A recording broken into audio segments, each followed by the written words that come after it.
こんにちは、のすけです。2024年に作った沸騰冷却 PC、ターモサイフォンという方式で CPU を冷却しています。前回の動画では、水枕の改良を実施。冷媒の入り口を横から真下に変更することで、ほんの少しですが冷却性能が改善できました。ただ、残量が少ないノベック7100の代わりに、沸点の高いノベック7300を使用したこともあって、Ryzen 7 8700G MAX80W を十分に冷却することはできませんでした。沸騰冷却 PC の冷媒問題。沸点が低く、漏れても引火しない液体。半導体の製造工程で使用されている 3M 社のノベックを使用してきたのですが、3M 社がノベックの製造を2025年末に停止するので、新たに入手できない状態になっています。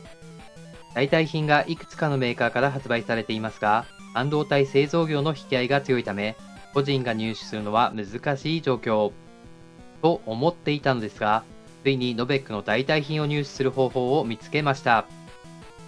BB ネットオンラインストアという EC サイト、ここにノベック7100の代替品、ノア7100が売っていました。これまでも色々と探してきたのですが、個人への販売を断られてきたので、EC サイトで購入できるとは思いませんでした。BB ネットオンラインストアでは、ノア社のフッ素系冷媒の他に、高性能断熱材のマイクロサームなど、ユニークな工業製品を取り扱っているので、一度覗いてみると掘り出し物があるかもです。概要欄にリンクを置いておきます。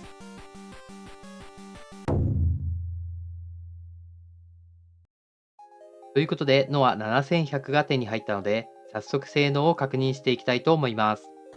前回、空冷とノベック7300のデータを取ったので、比較用にノベック7100のデータも取っておきます。残量が少ないので、最後のテストになりそうです。貴重なノベック7100を注入。そして真空ポンプで減圧。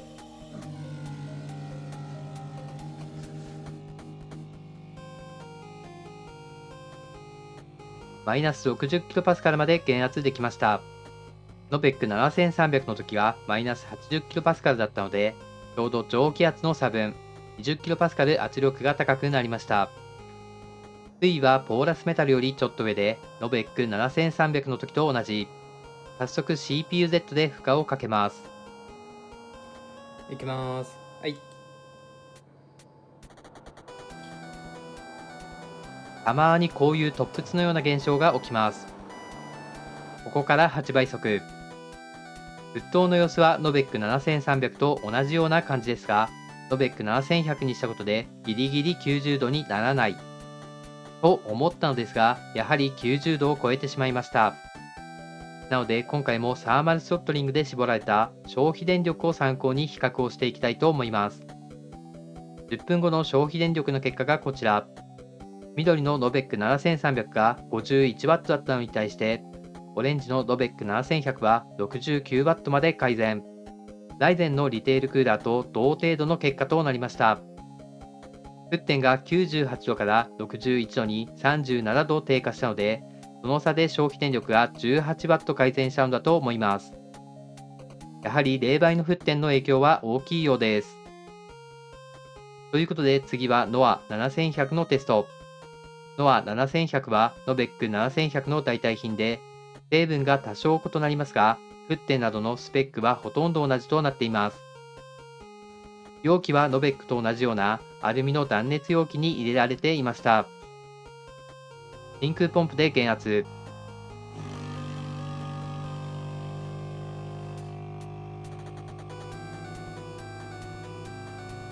ノア7100の蒸気圧は 32kPa。ノベック7100とほとんど同じなので、ノベック7100と同じマイナス 60kPa まで減圧できました。水位はポーラスメタルのちょっと上。それでは CPU-Z で負荷をかけていきます。いきます。はい。8倍速です。沸騰はノベック7100と変わらないようです。温度の上がり方がノベック7100より少し小さいような気がしたのですが、ノア7100でも90度を超えてしまいました。消費電力の結果はこちら。ノア7100の10分後の消費電力は 73W、ノベック7100に対して 4W 改善。リテールクーラーより良い結果となりました。これは沸点が61度から59度に低下したことが影響していると思います。代替品なので性能は変わらないと思っていましたが、これは嬉しい誤算。